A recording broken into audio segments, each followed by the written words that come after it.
حضرت امام حسین رضی اللہ تعالیٰ دروازے پہ آئے تو آگے حضرت عمر بن خطاب رضی اللہ تعالیٰ عنہ کسی کام میں مشغول تھے، مصروف تھے،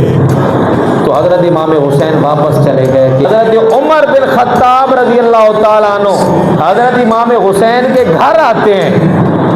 اور آ کر پوچھتے ہیں حسین خیریت تھی، آپ واپس کیوں آ گئے، مجھے بتا دیتے۔ حضرت امام حسین نے عرض کی امیر المومنین مجھے اچھا نہیں لگا کہ میں آپ کو ڈسٹرب کروں۔